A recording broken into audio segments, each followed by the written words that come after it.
Day 2 మనాలిలో అయితే మేము హిడింబా దేవి temple కి వచ్చాము. ఇక్కడ క్రౌడ్ అయితే చాలా ఉన్నింది. ఆఫ్టర్ దర్శనం మేమైతే మనాలి గెటప్స్ వేసాము. ఇక్కడ నాకు కుందేలు ఇవ్వలేదని అలిగాను. మా వారైతే యాక్ ఎక్కించారు. నెక్స్ట్ రూఫే తో కూల్ చేసేసారు. నెక్స్ట్ వచ్చేసి మేము వశిష్ఠ టెంపుల్ కి వచ్చేసాము. ఆఫ్టర్ దర్శనం అక్కడే ఫ్రిడ్జ్ మ్యాగ్నెట్స్ కస్టమైజ్ చేయించుకున్నాం. ఇప్పుడైతే మేము ఒక స్ట్రీట్ కి వెళ్తున్నాము. అక్కడ మనాలి గిఫ్ట్ స్టోర్ ఉంటుంది. అక్కడ అన్ని కూడా గిఫ్ట్ ఐటమ్స్ ఉంటాయి. చిన్న పిల్లలకి స్వెటర్స్ అయితే చాలా ఉన్నాయి.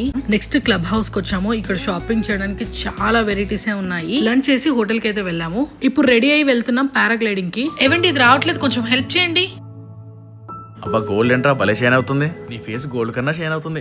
ఎక్స్పెన్సివ్ ట్రీట్మెంట్ ఏదో చేసినట్టున్నావు. నేను ఎందుకు ఎక్స్పెన్సివ్ ట్రీట్మెంట్స్ వాడతానండి. లాస్ట్ వీక్ ఇంటర్నెట్ లో నాకు ఈ వీడియో కనిపించింది. One of the safest skincare ingredients is niacinamide. Safest ingredients in skincare is niacinamide. Niacinamide, the jack of all trades. Niacinamide basically is ఈ నయాసినమైడ్ అండ్ కోజిక్ యాసిడ్ అందరు dermatologist లకి favourite. నేనైతే వీళ్ళ before and after results చూసి shock అయ్యాను. అవే డర్మ్డాక్ 10% niacinamide and డర్మ్డాక్ 2% kojic acid. ఈ డర్మ్డాక్ 10% niacinamide face serum వచ్చేసి ఇది యాక్ని మార్క్స్ ని రెడ్యూస్ చేస్తుంది అండ్ స్కిన్ ని ఈవెన్ టోన్ గా చేసి బ్రైటన్ చేస్తుంది. క్లీన్ ఫేస్ పైన 2 to 3 డ్రాప్స్ తీసుకొని ఫేస్ అంతా అప్లై చేసుకోవాలి. చూసారా అప్లై చేసుకోగానే స్కిన్ ఎంత బాగుందో. నెక్స్ట్ వచ్చేసి నేను అప్లై చేస్తున్నాను Dermdoc 2% kojic acid night cream. It brightens and whitens skins complexion, treats dark circles and also treats dark spots and pigmentation. Final గా స్కిన్ లో గ్లో అబ్జర్వ్ చేశారా? ఇక్కడ మీరు చూడొచ్చు బిఫోర్ అండ్ ఆఫ్టర్ పిక్స్. మీకు ఈ ప్రొడక్ట్స్ కావాలంటే ఈ క్యూఆర్ కోడ్ ని స్కాన్ చేయండి. పర్పుల్ లో అవైలబుల్ గా ఉన్నాయి.